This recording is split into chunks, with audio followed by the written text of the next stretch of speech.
ఇప్పుడు ఒక మాటల్లోని మీరు సైన్స్ అనే పదంని యూజ్ చేశారు. Usually we observe that in science everything is proved. There is no inference sometimes. అదే మరి మన హైందవ సనాతన ధర్మానికి వస్తే sometimes there are no proofs. ఇప్పుడు ఉదాహరణకు తీసుకుంటే నారాయణుడు అనేక ఫార్మ్స్‌లో ఉంటాడు అనేటటువంటి అవగాహన ప్రజల్లో చాలా వరకు ఉంది. పర, వ్యూహ, విభవ, అంతర్యామి, అర్చా స్వరూపాల్లో ఉంటాడు అని. మరి ఇలాంటివి ప్రూవ్ చేయలేకపోవడం వల్ల నాస్తికులు తయారవుతూ ఉన్నారు అనేది అతిశయోక్తి అయితే కాదు. మరి ఎలాగ ప్రూవ్ చేస్తాము existence of the omnipotent and the Paramatma? How do we do that? Science and faith, right? Science prove చేసి చూపించగలిగింది అని మనం అంటున్నాం. కానీ ఆయన ఒకదాన్ని ప్రూవ్ చేసి నోబెల్ ప్రైజ్ పెట్టుకుంటాడు ఈ ఏడాది. నెక్స్ట్ ఇయర్ దాన్ని డినై చేసి మరో ఆయన నోబెల్ ప్రైజ్ పెట్టుకుంటాడు. దాన్ని డినై చేసి మళ్ళీ ఇంకో ఆయన నోబెల్ ప్రైజ్. ఇలాంటి సన్నివేశాలు జరిగాయి గతంలో. సో మనం సైన్స్లో స్టెబిలిటీ ఉందందామా? There is evolvement. అంటే మనం ఏదైతే ఈవేళ ఇది నిరూపణ జరిగిన వాస్తవము అని అంటున్నామో, ఆ వాస్తవం అని నిరూపణ చేసిన దాంట్లో మార్పు మనకి కనిపిస్తుంది. అంచేత మనం చేసే నిరూపణ అసమగ్రమే. ఈవేళ మన సైన్స్ అని చెప్పే ప్రతిదీ ఇట్లాగ ఇప్పటికీ ఎన్నో మార్పుల్ని చవి చూసింది, ఇంకా ఎన్నో మార్పుల్ని చవి చూడొచ్చు కూడా. ఇప్పుడు ఈవేళ ఆర్టిఫిషియల్ ఇంటెలిజెన్స్ అనేది వచ్చిన తర్వాత గతంలో ఎన్నో వైజ్ఞానిక వాస్తవాలు అని అనుకున్నవి తలకిందలు అవుతున్నాయి, తారుమారు అవుతున్నాయి. మరి వాటిని మనం ప్రూవ్ చేసాం కనుక అది సైన్స్ అంటామా? అనడానికి లేదు. కొన్నిటిని మనం ట్రై చేస్తున్నాం, అందుబాటులో ఉన్నంత వరకు వాటిని ఆవిష్కరించే ప్రయత్నం చేస్తున్నాం, సైన్స్ అని అంటున్నాం. సైన్స్ తోటి మేము ప్రూవ్ చేసావు కనుక అది ఉన్నది, సైన్స్ తోటి ప్రూవ్ చెయ్యలేదు కనుక అది లేనిది అని అంటే వాడిని మనం బాలుడు అనాలి. అంటే ఇంకా వికాసం కలగలేదు వాడి బుద్ధికి అని అర్థం. చిన్నపిల్లవాళ్ళకి 4 ఏళ్ళు 3 ఏళ్ళు ఉండే పిల్లలకి వాళ్ళకి బుద్ధి ఇంతే ఉంటుంది వాళ్ళకి. సో వాళ్ళు అంతవరకు ఆలోచించగలుగుతారు. కానీ వాళ్ళు ఆలోచించింది మాత్రమే అది యూనివర్సల్ ట్రూత్ కాదు అది. But to that extent, yes, okay, we accept it. So also what we call today as science and what we are seeing and experiencing and able to prove also to some extent, that is subject to change. Sometimes subject for denial also. Yes. Right? So దేవుణ్ణి మనం prove చేయలేదు కనుక దేవుణ్ణి ఎలా అంగీకరిస్తాం? పర, వ్యూహ, విభవ, అంతర్యామి, whatever it is, no, అవి మనకు కనపట్టలేదు కనుక వాటిని మనం ఎట్లా అంగీకరించాలి? అంగీకరించక్కర్లేదు కనుక మన నాస్తికులు అవ్వాలా అనేది బుద్ధిమంతుడైన వాడి ఆలోచనకి మనం వదిలిగాలి.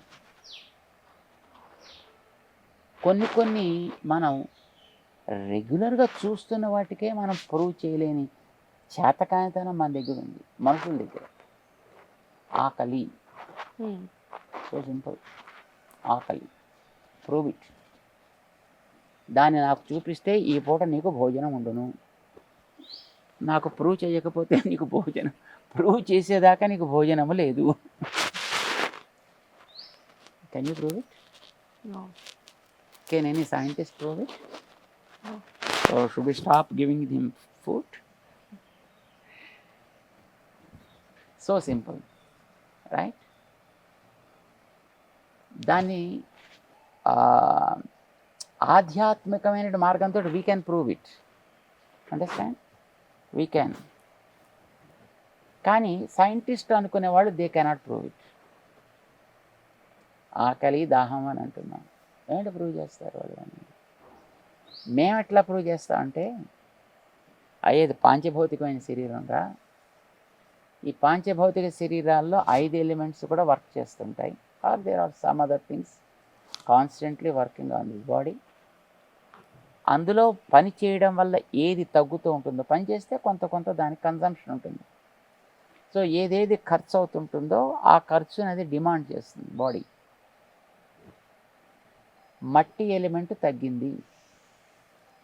సో ఇది ఒక అద్భుతమైనటువంటి కంప్యూటరైజ్డ్ సిస్టమ్ మన బాడీ అనేది. సో ఇందులో ఎప్పుడైతే కాస్త అది తగ్గిందో వెంటనే అది ఒక సిగ్నల్ ఇస్తూ ఉంటుంది. మట్టి తగ్గెను, రీఫిల్ చేయుము అంటే దాని పేరు ఆకలి అన్నాను. సో నువ్వు ఎలా వేస్తావు దట్ ఈస్ యువర్ చాయిస్. నువ్వు అన్నం వేస్తావా, ఆకులు వేస్తావా, కాయలు వేస్తావా, పళ్ళు వేస్తావా, పూలు వేస్తావా, నీళ్లు పోస్తావా, that is your choice you know. కానీ ఒక ఎలిమెంట్ అక్కడ తగ్గింది అనేది చెప్పింది, అదొక సూచన చేసింది. ఆ సూచనకి తగినటువంటిదిదో ఒక పరిష్కారాన్ని నువ్వు చేసావు. దాని పేరు మనం ఆకలి అని అన్నాం. సిమిలర్లీ దాహము అని అంటాం. That is another element. అది నీటి ఎలిమెంట్. నీటి ఎలిమెంట్ కూడా నువ్వు పనిచేస్తుంటే దీంట్లో అది కన్జ్యూమ్ అవుతూ ఉంటుంది. కన్జ్యూమ్ అయినప్పుడు అది అలారం ఇస్తుంది వాళ్ళని. దీని లెవెల్ ఈజ్ 70, నా it drop to 69, 68, 64. You call it is దాహం. ఎప్పుడైతే నీటి ఎలిమెంట్ తగ్గిందో లోపల ఉండే వేడి ఎలిమెంట్ పెరుగుతుంది. It's very much natural, right? So సహజంగా వీడిలో పెరిగినటువంటి ఆ వేడికి దాహం అంటే వేడి కదా, దహించుట అంటే నిప్పు యొక్క లక్షణం. సో ఆ ఎలిమెంట్ వీడిలో పెరిగింది బికాజ్ నీటి యొక్క కంటెంట్ దాంట్లో కొంచెం డౌన్ అయింది కనుక నువ్వు మళ్ళీ దానికి ఏదో పోస్తే అది కాంపెన్సేట్ అవుతుంది. అయితే మళ్ళీ అది వర్క్ చేయడం స్టార్ట్ అవుతుంది. రోజు మనం టన్నుల ఆహారాలు ఇప్పటిదాకా తినేసి క్యూసెక్స్ ఆఫ్ వాటర్ని ఇప్పటిదాకా తాగేసి అసలు అవి ఏమిటో మనకి తెలియదు, అవి చూపించడానికి చేత కాదు. కానీ దానికోసం ఇంత శ్రమ పడతాం, ఇన్ని రకాల పాటలు పడతాం. మరి అది మనకు చూపించ వీలు లేదు కనుక, కంటికి కనిపించదు కనుక సైంటిఫిక్గా దాన్ని నేను ప్రూవ్ చేయాలి, అప్పుడే అది తినాలి అని అంటే మరి దాన్ని వాడిని ఏమంటాను, దాన్ని బాలభాషితం అంటాం, తెలివి తక్కువతనము అని అంటాం దాన్ని. దేవుడేనా అంతే. That is another element. You know there are thousands of elements. దేవుడు అనేది దట్ ఈస్ అనదర్ ఎలిమెంట్. దాన్ని అది తెలిసినటువంటి వాళ్ళు కొన్ని గ్రంథాల్లో చెప్పారు. దేనికైనా ఒక మానం ఉంటుంది కదా, ఒక ప్రమాణం కావాలి దాన్ని నిరూపించాలి అంటే. అది ఆ ప్రమాణాన్ని నువ్వు ట్యూబ్స్ ద్వారా నిరూపిస్తావా, కెమికల్స్ ద్వారా నిరూపిస్తావా, కొన్ని డివైజెస్ ద్వారా నిరూపిస్తావా, that is it varies from something to the other.